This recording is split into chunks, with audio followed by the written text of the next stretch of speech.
이 시간은 성경 전체 구도에서 율법을 어떻게 볼 것인가. 그래서 계시 발전 속에서 율법입니다. 하나 큰 틀로 그러면 앞에 보이는 그림입니다. 시간이 들면서 점진적이고 유기적으로 발전합니다. 법이란 말하면 많은 사람들은 율법을, 모세 법을 가져오다 보니까 모세 법만 있는 게 아니다. 시야를 좀 넓히자. 그래서 하나님의 뜻이라고 하는 큰 틀 내에서 오늘 주어진 모세 율법을 통으로 내려고 합니다. 하나님께서 선악과를 먹지 말라, 노아에게 빛을 먹지 말라, 아브라함에게 할 일을 받지 않은 내가 끊으리라. 쉽게 말하면 예수님이 새 언약을 말씀하죠.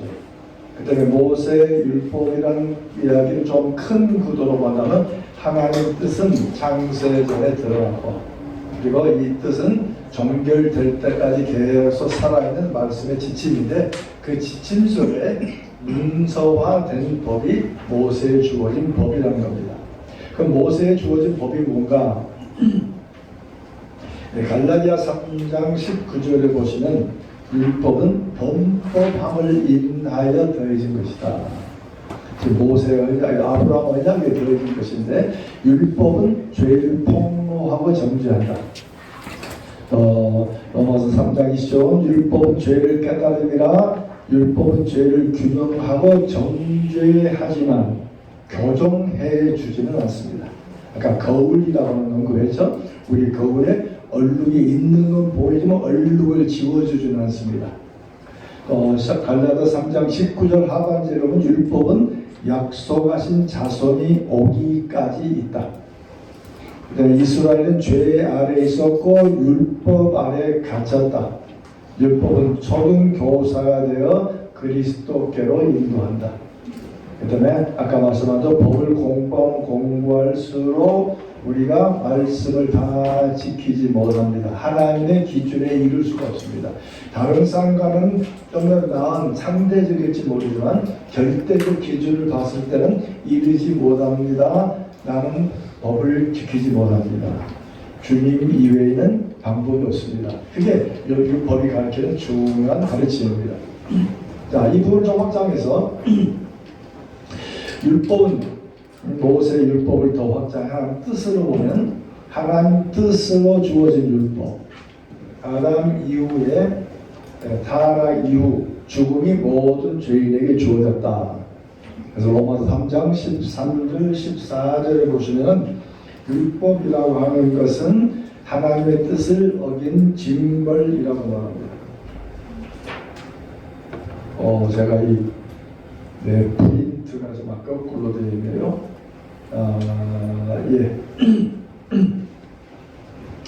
그래서 로마서 13, 14절에 보면 죄가 율법이 있기 전에도 세상에 있었으나 아담으로부터 모세까지 아담의 범죄한 죄와 같은 죄를 지지 아니한 자들도 사망이 왕노로 됐다. 이 죽음이라는 것은 하나님의 뜻을 어긴 징벌이라고 말합니다. 로마서 2장 14절 15절에 보면 이방인에게 율법이 없지만, 하시면 성문화된 법은 없지만 마음에 새긴 율법의 행위가 있다. 그리고 하나님의 뜻이 아담 위의 모든 자손, 이스라엘이나 유대인들이나 이방인들이나 그들은 하나님의 양심의 법이 있다. 그러면 왜 하나님께서 법을 주셨을까? 왜 기록된 법이 필요할까? 그건 결국 죄 때문입니다. 그래서 로마서 1장 28절에 보면 저희가 마음에 하나님 두기를 싫어하며 또 저희가 하나님의 진리를 거짓 것으로 바꾸어 미련한 마음이 어두워졌고, 계속 사도 바울은 말합니다. 양심으로 핑계할 수 없다. 이미 죽음이라고 하는 건 죄의 결과들인데 그 죄라고 하는 것이 그 법과 연결된 거고요.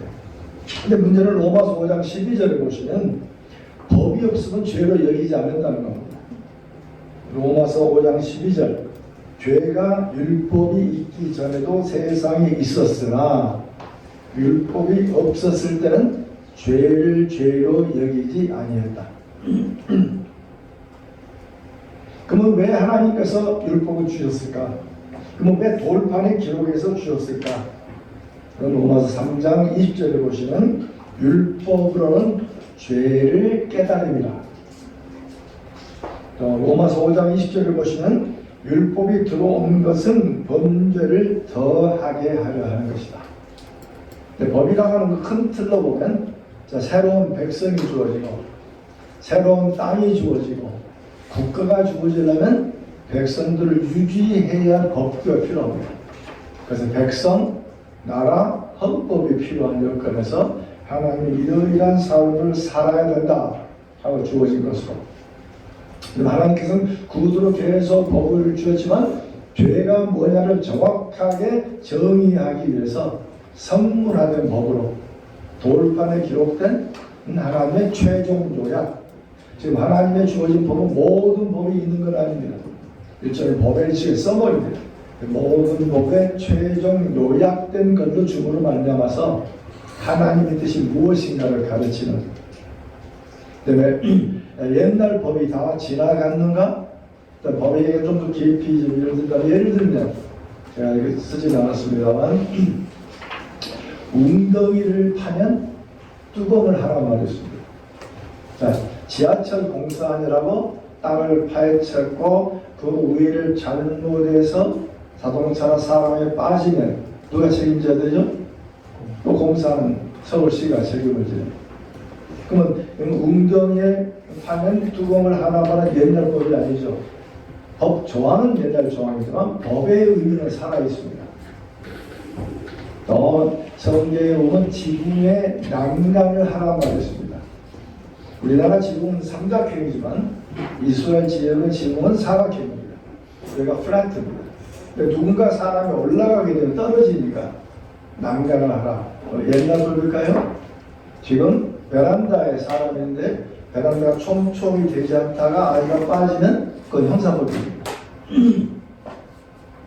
저희가 미국에서 개척을 하고 그리고 상가 건물을 빌려 쓰고 공사를 하고, 공사는 맨 먼저 오는 사람이 소방서입니다.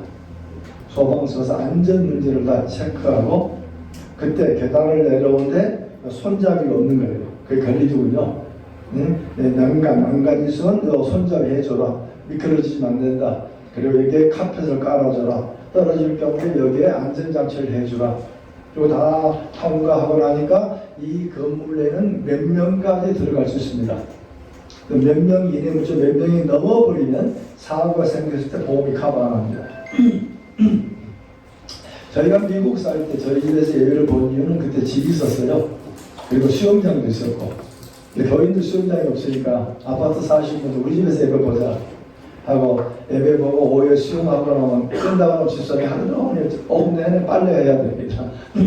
근데 수영장을 하게 되면 1m 울타기를 합니다. 울타기를 해놓지 않은 상태 속에서 옆집 개가 빠졌든지 옆집 와이가 와서 사람이 빠지면 형사법이 됩니다. 그때 해변가나 호수나 사람이 수영하는 동안에 항상 국가가 지정하는 일명 구조가 있어야 됩니다. 6시부터 10시까지 된다면 그 시간에 사람이 항상 있어야 됩니다. 사람이 있을 때 사고 나면은 운명 구조대 책임을 져야 됩니다.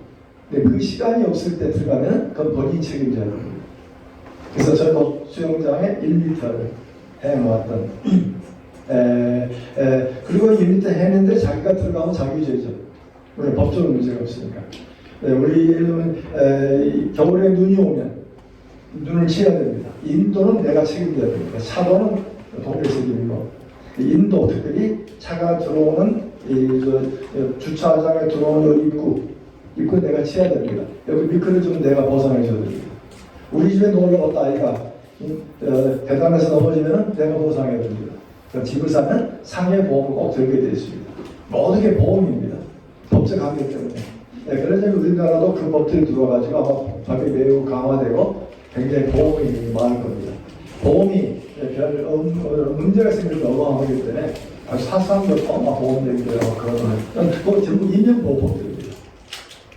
그럼 구약에 주어진 지붕에 난간을 해라, 웅덩이를 파면 뚜껑을 해라, 지나간 법이 아니에요. 법의 정신은 계속 흘러와 있는 성경은 모든 법조항이 인명보호법입니다. 사람의 생명이 우선입니다. 그런 관점으로 법 하나하나 보면 굉장히 많은 법들이 이해가 되고 그리고 해석하기 좋을 겁니다.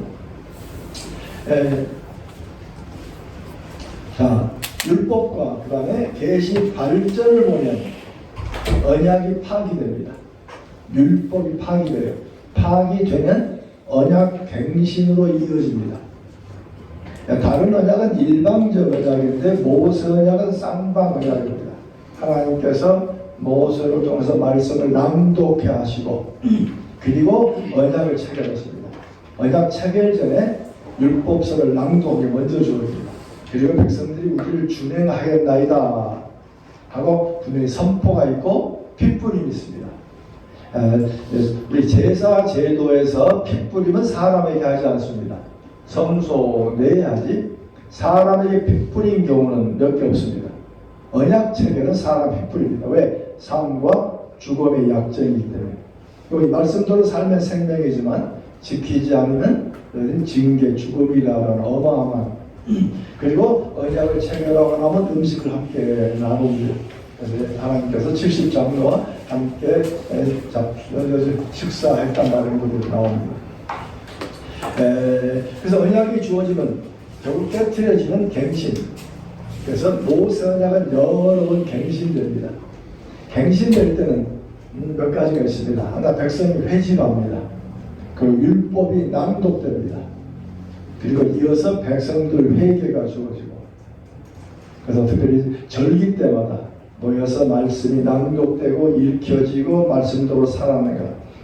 말씀이 낭독된다고 하는 것은 말씀에 비추어 자신을 바라보게 하는.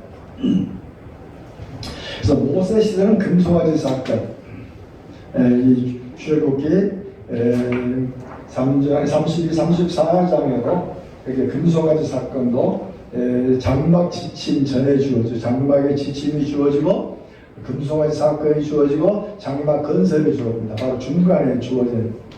참 모세 이후에 곧바로 범죄가 주어질 정도로 그들은 하나님 신해상에 본 사람들입니다.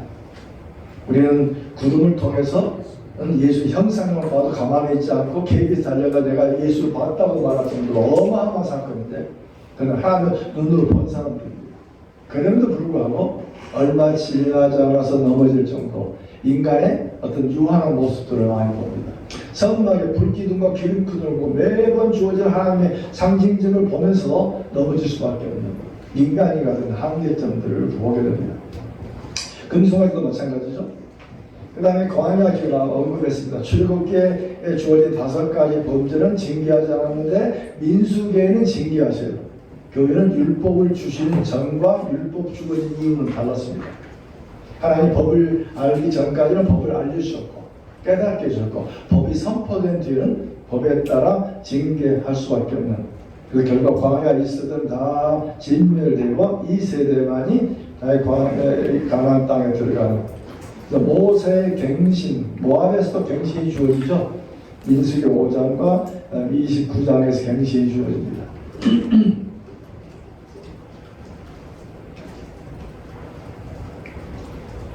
그 다음에 전국시대에 가면 에발산, 요단강 건너자마자 에발산에서 회심합니다. 그건 신명기 21장에 주어진 명령 때문에 그렇습니다. 혹시 이스라엘 가보시면 앞에 그리신산은 울창한 나무입니다. 근데 에발산은 바위산입니다. 그래서 그리신산은 축복산, 에발산은 저주산의 어떤 이미지를 가지고 있고 에발산에 모여서 말씀을 다시 강론하는 말씀을 읽었고 낭독했고 또 여호수아 24장에서도 세계의 회심이 주어집니다. 그때 여호수아 나와 내 집은 여호와를 섬기겠다 오늘 택하라. 또 사사기 2장에 보시면 다른 세대가 태어나자 여호와 그의 행위를 알지 못합니다. 오늘날 사사기가 오늘날 우리 시대에 적절한 성경입니다.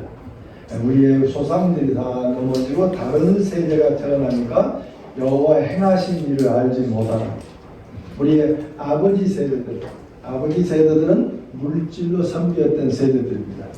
그들은 어려운 환경 속에 하나님 국가를 부흥해 가는 가운데 그들을 쓰셨고 그들의 기도를 음성을 들으셨고 그들을 통해서 어마어마한 일을 했다. 그래서 미국도 2차 대전 이후에 그걸 겪었기 때문에 할아버지 세대 때 교회 큰 교회 많이 지었습니다. 경제 여건이 되니까.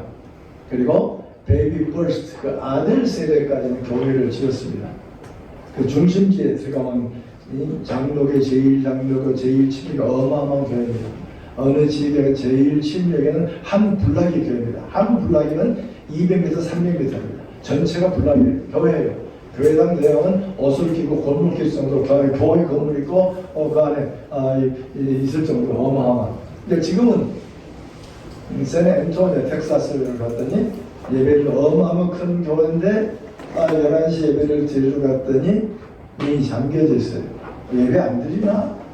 근데 나오다 보니까 할머니 두 분이 걸어오세요. 오늘 교회 안 드리세요? 그랬더니 예배 드리는 따라오래요.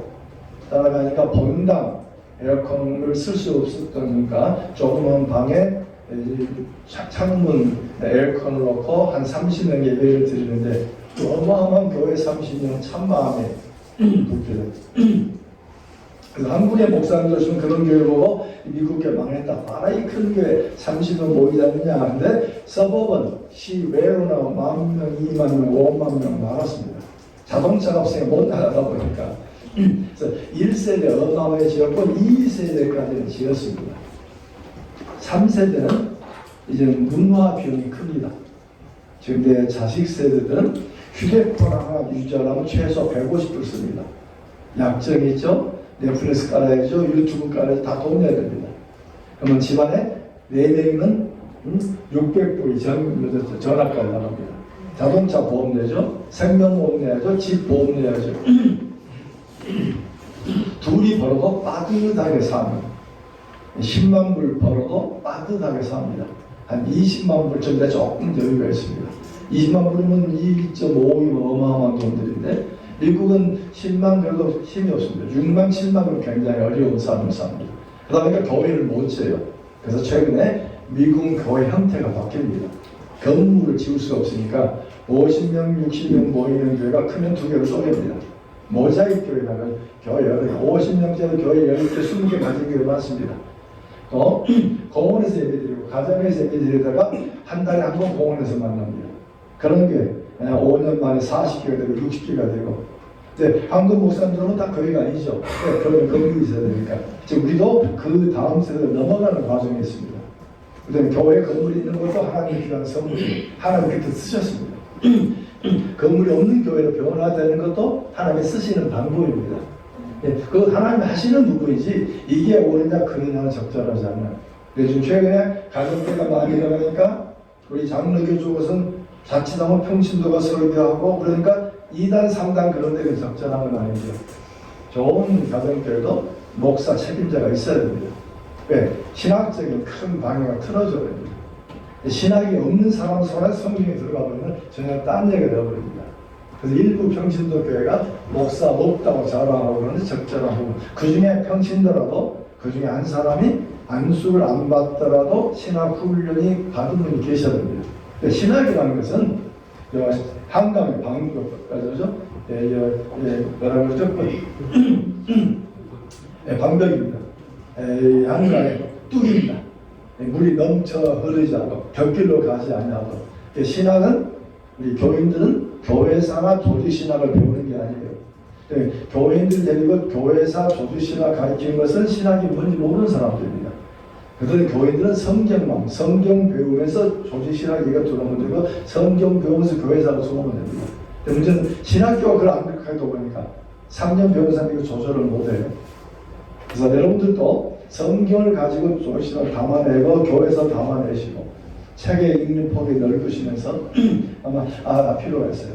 교회사면에 관한 머리 떠오르는 쉘리가 여자가 쓴 한 권으로 된 세계 교회사였습니다. 아주 쉬워요. 이 한 권이면 될 이야기로 6학기 동안 그 깊은 교회사를 배우셔요. 성경이 낭독되고 지금 우리는 사사기 시대가 돼서 어렵습니다. 그럼에도 불구하고 하나님께서 사사를 세우셔서 그들을 인도하시고 마침내 자기 소견대로 행하다가 다윗을 통해서 인도하십니다. 나중에 다윗 언약을 얘기할 때 사사에게 좀 끄집어내겠습니다. 다윗 언약과 율법, 모세 율법의 이야기는 사라지지 않습니다. 다윗의 언약 외에도 율법이 존속해요. 그래서 열왕기상 2장 다윗의 죽음에 이르면서 솔로몬에게 유언합니다. 말씀을 지키면 형통하려니와. 다윗의 왕권이 유지되는 것도 말씀과 연결. 다윗의 언약은 무조건 언약입니다. 다윗의 왕권은 유지되는데 개개의 왕들은 율법 순종과 연결되어 있습니다. 이 부분은 오후에 다윗 언약을 설명하겠습니다. 다윗의 언약은 영구적입니다. 그러나 왕권을 이어받은 개개인들은 율법 순종과 연결되어 있습니다. 우리 어제 아브라함이 주어진 땅의 약속도 율법과 연결됐다고 말씀했습니다. 열왕기상 3장 14절, 열왕기상 9장 하나님께서 솔로몬에 나타나셔서 말씀을 순종하는 왕권이 유지된다고 말합니다.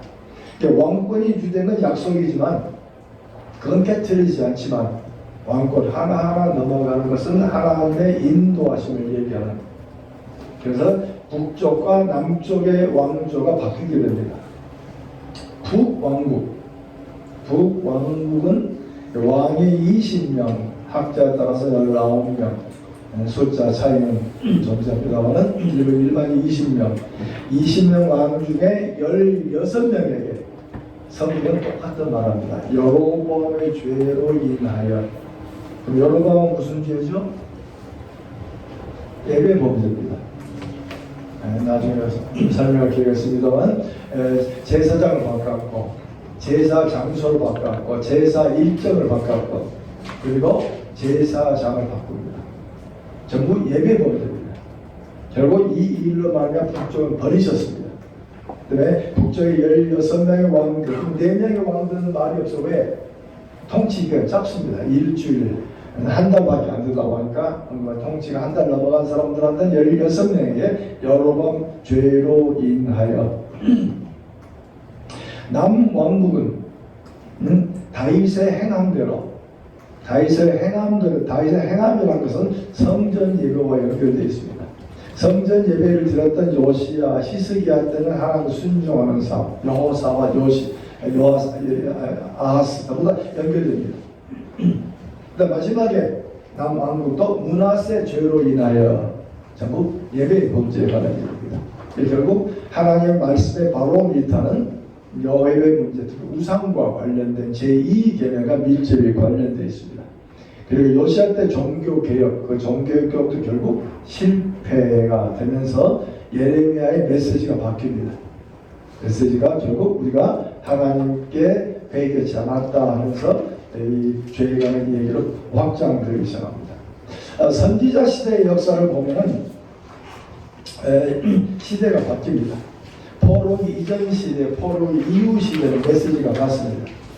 포로기 이전 시대, 포로기 이후 시대. 그 다음에 포로기 시대하고는 메시지에 큰 차이점을 주어집니다. 첫 번째로 포로기 이전 이후 시대는 중요한 게 언약 파기, 언약이 깨트려졌다. 그게 굉장히 강조됩니다. 언약이 이미 있었는데 깨트려졌다. 그리고 죄의 목록이 주어집니다. 사회범죄, 종교범죄.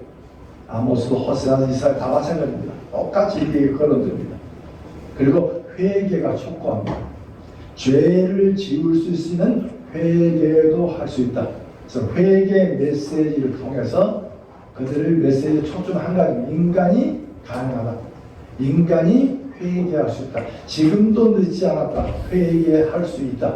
그게 포로기 이전 선지자 메시지인데 포로기 이후 선지자도 같아요. 회개할 수 있다. 지금도 늦지 않았다. 회개하라 메시지입니다. 말씀으로 돌아가라는 겁니다. 근데 포로기 시대는 말씀이 바뀝니다. 그것도 언약이 파기되고 죄의 목록이 언급되는데 그 다음에 가능은 인간이 불가능하다. 인간은 회개할 수가 없다. 성령님이 간섭하셔서 재창조하지 않으면 인간은 불가능하다. 그래서 예레미야에 새길 때 왜 이런 잘못된 일이 벌어지는가? 법이 문제냐 아니면 인간이 문제냐? 예레미야가 계속 고민하는. 법이 아니다. 인간이 법을 지킬 수가 없다. 법은 그대로 존속되고 이 법이 마음판에 기록되어야 성령님이죠. 성령 마음판에 기록돼 성령의 우리 말씀을 기억나게 하고 지키게 하지 않는다면 인간은 지킬 수가 없다. 그게 이 포로기 시대의 약속입니다. 그럼 포로 이후 시대 선지자들이 앞선 에레미야 에스겔 이런 메시지를 왜 가져오지 않았을까? 왜 가져오지 않죠? 왜 인간이 불가능하다는 말을 아직도 믿지 않는데 회개하라고 그러죠? 왜? 새 언약은 종말론 언약입니다. 날이 이르면 앞으로 미래에 주어지는 아직 그 종말이 주어지지 않았다. 지금도 늦지 않았다. 회개하라. 그게 학개스가는 말입니다. 그러나 신약 성경에 들어와서 이제는 인간이 할 수가 없다. 예수님이 계속 법을 지키는 바리새인들이 계속 꾸짖는 게 너희 힘으로는 안 된다. 너희 힘으로는 안 된다. 성령님 자식이 아시면 안 된다. 성령님께 너희 마음의 가죽을 베지 않으면 안 된다. 회개하라. 계속 하는 메시지입니다. 그러면 예수님이 오셨을 때 율법이 폐기되느냐? 마태복음 5장 17절에 보시면 말씀이 폐기됐다는 말은 없습니다. 폐하기보다는 완전히 했다. 마태복음 5장 17절 율법이나 선지자를 폐하러 온 것이 아니요 완전하게 하려 합니다. 다시 말하면 예수님 율법의 새 권위로십니다. 율법은 지나가 버리고 예수님 율법은 완성자로 오셨습니다. 또 5장 18절 천지가 없어지게 되는 1.1획도 없어지지 않는다. 다시 말하면 율법은 항구적 적법성을 갖습니다. 율법 문자 다 그 지향하는 의미는 항구적인 적법성을 갖는다. 1점이라고 하는 것은 1획 정확하게 잘 모릅니다. 지금 현재 히브리어는 아람어입니다. 아람어다니까 요드하고 와브가 1.1획처럼 보이지만 옛날 고대 히브리에서는 와우가 큰 글자입니다.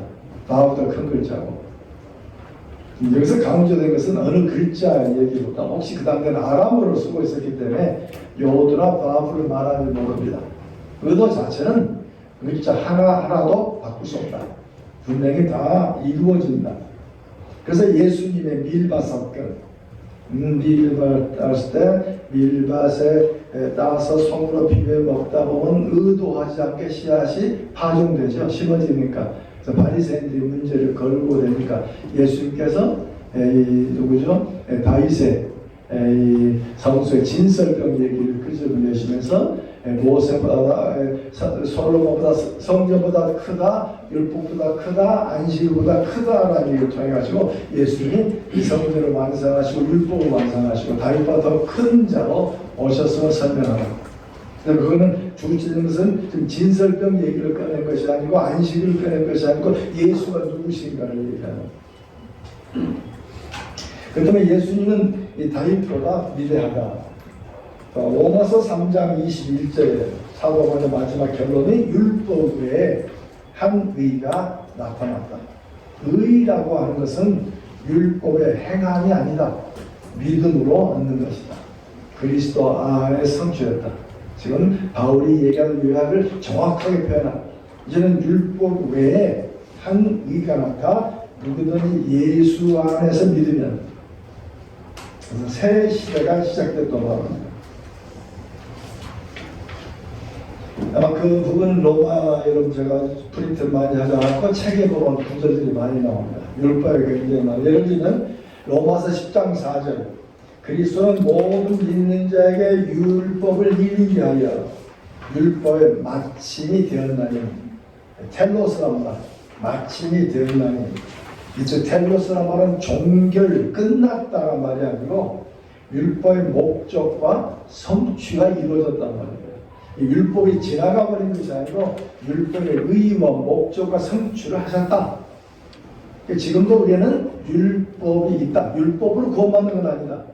믿는 자가 어떤 삶을 살아가는 상감의 제방처럼 큰 틀을 주고 그 틀 내에서 자유롭게 살도록 인도하신 겁니다. 우리는 율법의 메인자가 아니고 율법 위에 이 성취하신 율법 속에 있고, 율법이 잘못된 말씀이 잘못됐을 때 주 앞에 회개하고 하나님과 관계가 회복됐지만 매일매일 죄에서 다시 일어나게 하는 성화는 큰 틀 속에서 해결됩니다.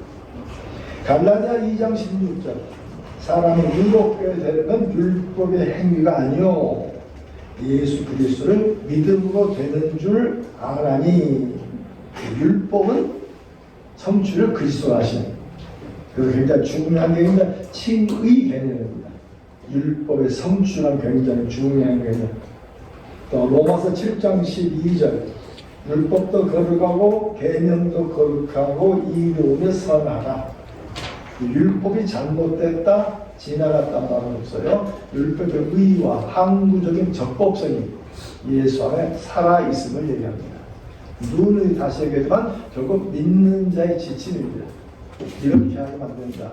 일종의 중요한 것은 내비게이션처럼 결국 말씀을 지켜가다가 결국 마지막 정착용 주님 앞에 내 힘으로 하지 못합니다. 성령님이 아니냐고 할 수가 없습니다. 결국 주님의 십자가를 내가 붙들 수밖에 없습니다. 마지막 법이 계속 요청되어지는.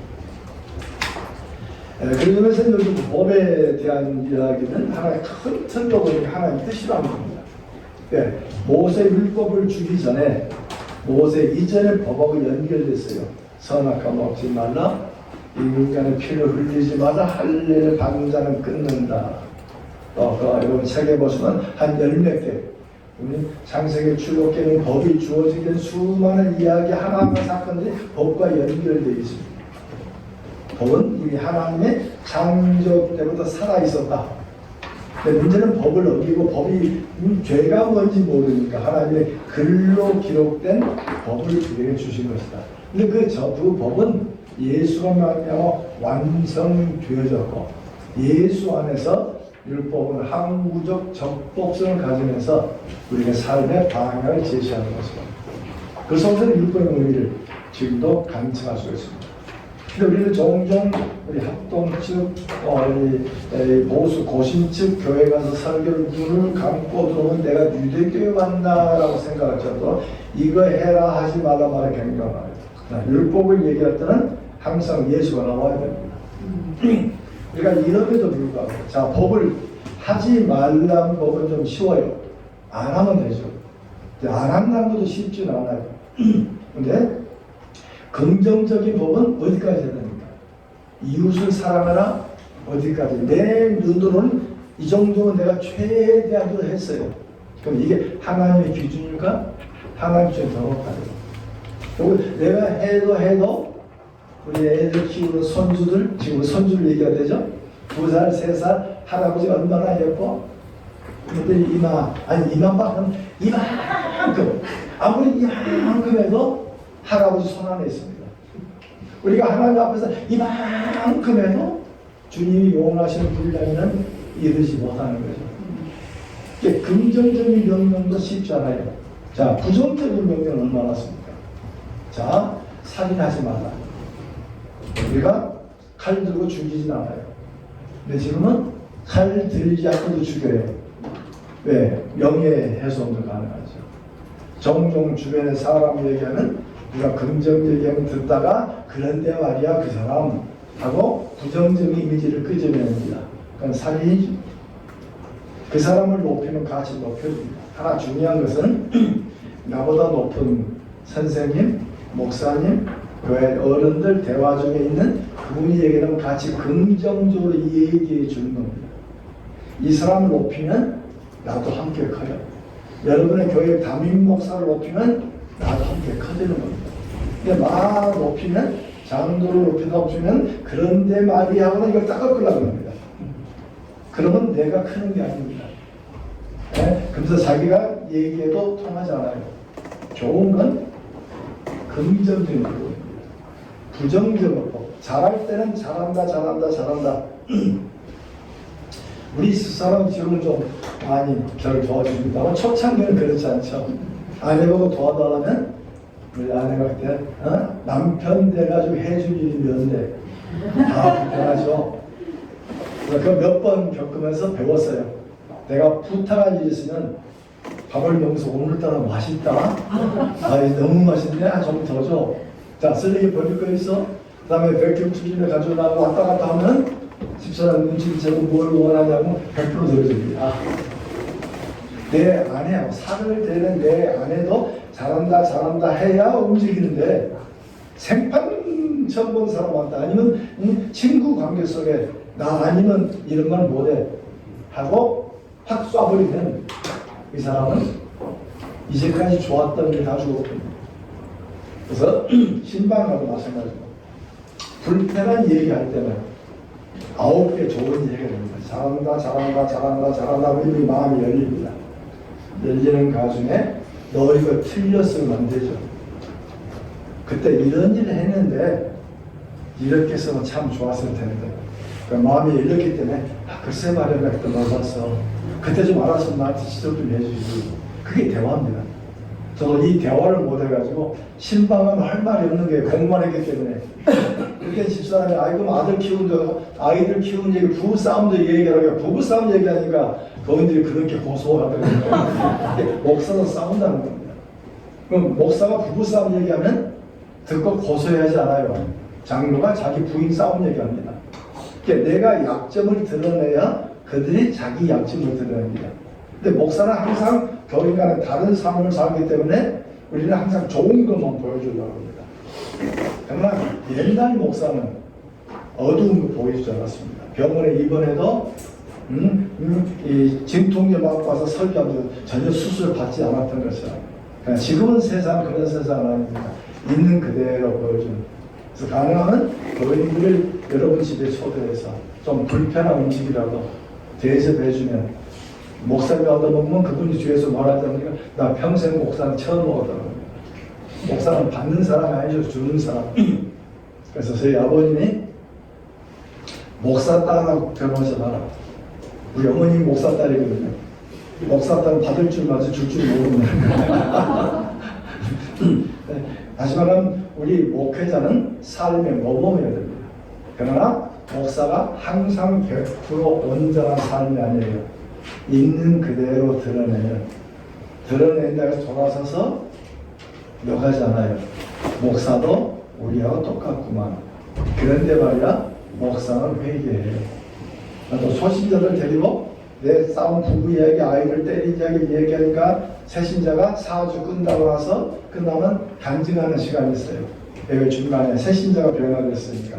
그리고 이제 뒤에 세미를 주는데 나와가지고 아니 내 교회 처음 나왔고요. 목사님은 4주 공부하는데 보니까 목사는 나하고 똑같아요. 부부싸움하고 자식 때리고 일도 싸우고 큰소리치고 내가 욕하는 건 안 들었지만 욕도 했을 거예요. 그러니까 그런데 와 웃어요. 마지막에 근데 목사하고 나하고 틀린 게 하나 있더군요. 목사는 회개했는데 나는 이번에 처음으로 회개합니다. 내가 잘못했습니다. 근데 그런 옆에 있는 남편이 눈물이 글썽거리죠. 그게 삶이 살아가는 그 내용에 있는 그대로. 그래서 우리 미국 신학교에 배울 때는 단 위의 목사 목소리하고 단 아래 목소리가 같으라고 합니다. 두 개가 틀리면 목사가 두 개로 보인다. 목사를 신격화하다 보니까 목사도 기능입니다. 목사란 기능의 옷을 입고 예배 시작될 때 목사면 기능의 옷을 벗으면 신부는 목사지만 목사인은 아니죠. 교인 친구입니다. 가까워야 됩니다. 있는 그대로 보여줘야 됩니다. 그 쉽지 않아요. 자, 시간이 다 된 것 같습니다. 그래서 우리 주올림 법에 관한 이야기는 긍정적인 법도 힘들지만 부정적인 법도 더 어렵다는 사실. 자, 식사하고 그다음에 굉장히 중요한 주제인 성막에 대한 얘기를 시작합니다.